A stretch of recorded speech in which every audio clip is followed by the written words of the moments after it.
Playing the game of the day. Playing the game of the day.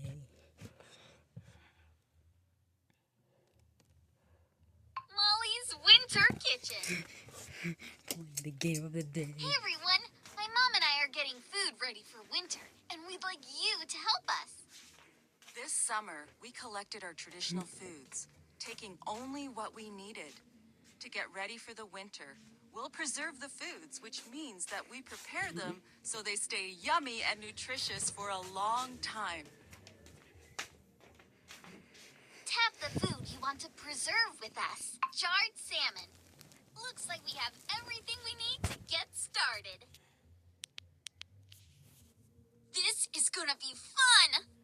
Tap to get started. First, cut the salmon in half with our traditional knife, called an ulu. It's good to have a grown-up's help when you're using a knife. Next, slice each half, but leave some space at the top. This creates a special shape so you can hang up the salmon later. Then make a brine, a salty water, to help with preservation and flavor. First, put the water in the bucket. Next, add the brown sugar for flavor. Add the salt, which helps with preservation. Great! When the brine is ready, add salmon to the bucket. Add all the salmon to the bucket. Oh, cool! Next, move the salmon strips to the drying rack. Add all of the pieces to the rack. Keep going. Almost done. Add the last one. Oh, cool! Now, to make smoke, move the wood to the fire pit. Light the fire. I can help with this part. Wait a day or two while it smokes. The salmon is done smoking. Add the cut-up pieces to a clean jar. The salmon is a beautiful color, so we make sure the meat is facing out. Put on the lid and spin the lid to close it. We're almost done. Put the jars in boiling water to tighten the lids and make sure no air comes in. This helps the salmon stay fresh.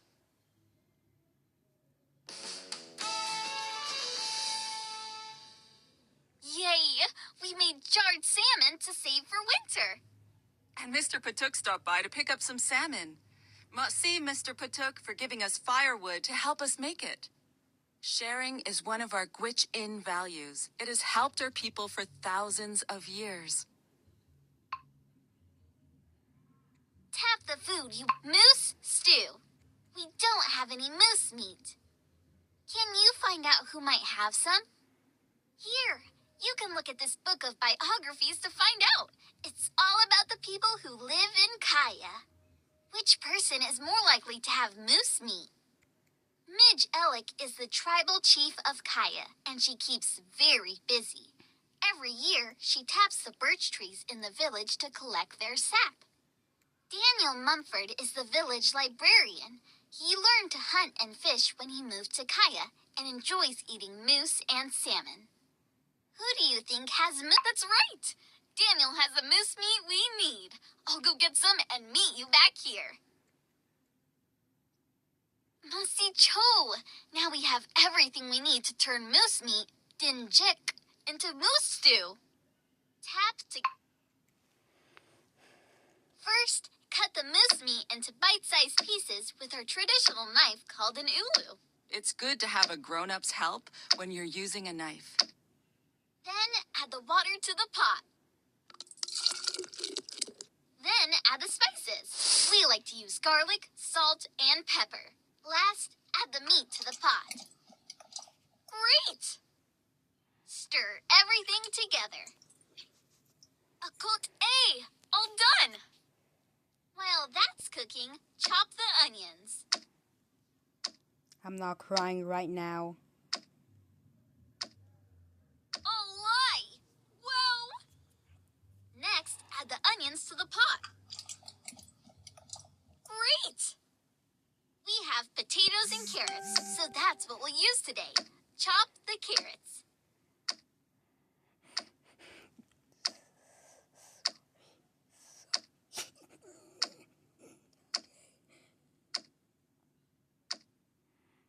Cote A! All done! Add the carrots to the pot. Oh, cool! Chop the potatoes into small pieces.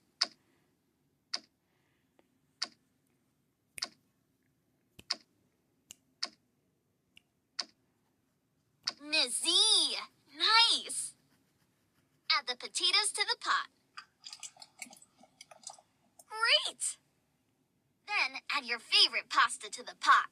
We like macaroni. Yeah! Now stir it all together again.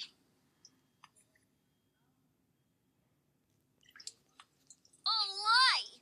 Well... Once the stew is done, pour it into a clean jar. Oh, cool! Put on the lid and spin the lid to close it. We're almost done. Put the jars in boiling water to tighten the lids and make sure no air comes in. This helps the stew last all winter.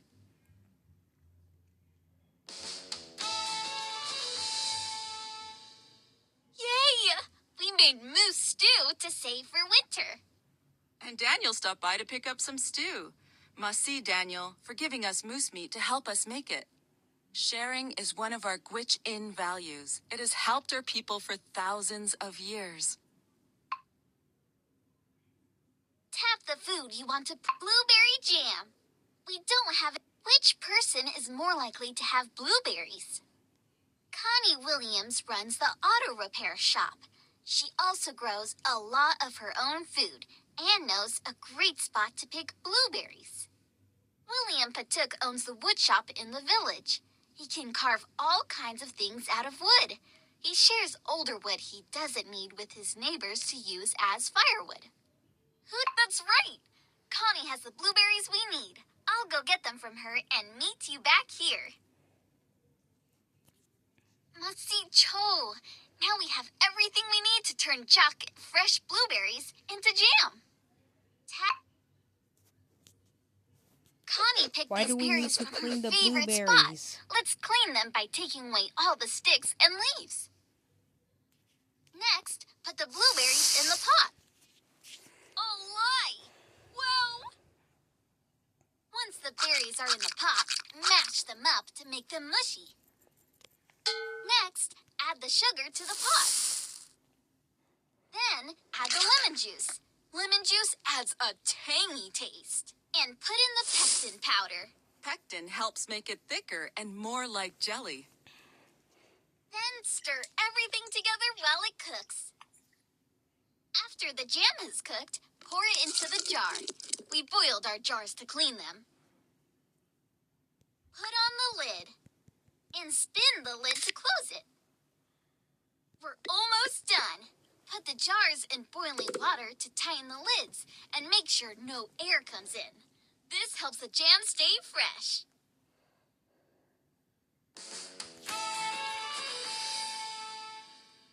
Yay! We made blueberry jam to save for winter. And Connie stopped by to pick up some jam. See, Connie, for giving us blueberries to help us make it. Sharing is one of our Gwitch-in values. It has helped our people for thousands of years.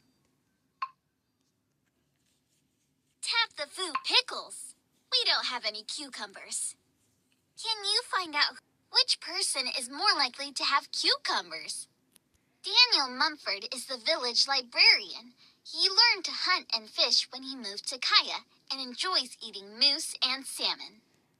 Trini Mumford is 7 and used to live in Texas. She grows lots of vegetables in her garden and has won a gardening prize at the Alaska State Fair. That's right. Trini has the cucumbers we need. I'll go get some and meet you back here. Masi Cho! Now we have everything we need to turn cucumbers into pickles. Fresh cucumbers from the garden sometimes have dirt on them. First, use a brush to clean them off. Yeah. Slice the cucumber into thin circles with our traditional knife called an ulu.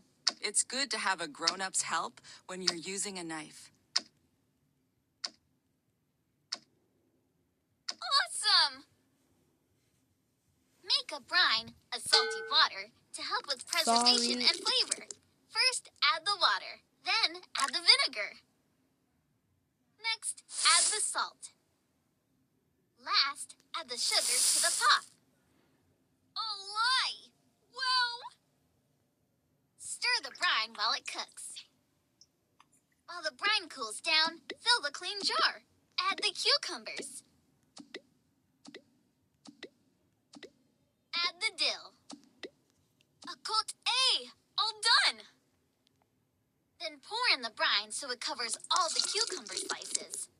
Put on the lid and spin the lid to close it. We're almost done. Put the jars in boiling water to tighten the lids and make sure no air comes in. This helps the pickles stay fresh.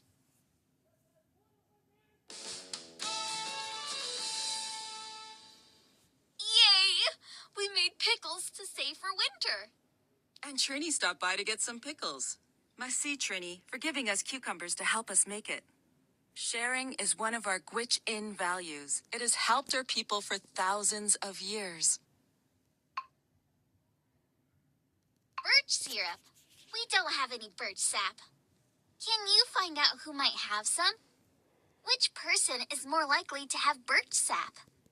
Midge Ellick is the tribal chief of Kaya, and she keeps very busy. Every year, she taps the birch trees in the village to collect their sap. Connie Williams runs the auto repair shop.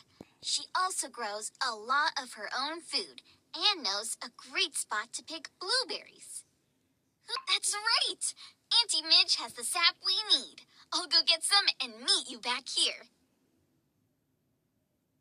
Musty Cho! Now we have everything we need to make syrup from birch trees. First, put the filter into the pot. The filter helps remove things we don't want in our syrup. Next, pour the raw sap into the filter. The sap is the sugary water that comes out of the birch tree. You need a lot of sap to make even a small amount of syrup. Yeah, 40-to-1 We ratio. need to make a fire to heat up the sap. Move the firewood under the pot. Light the fire. I can help with this part. Oh, lie! Whoa! While it boils, skim 1, the sap to get rid 2, of any sugary 3, scum that forms. 4, 5, 6. After a long time, a few hours, the sap boils down and turns into thick, sweet syrup. Stir the syrup while it cooks. Keep cooking until it gets very hot. The syrup is done. Add it to the clean jar. Put on the lid and spin the lid to close it. The syrup is so hot that the lids seal themselves closed. That helps the syrup stay fresh.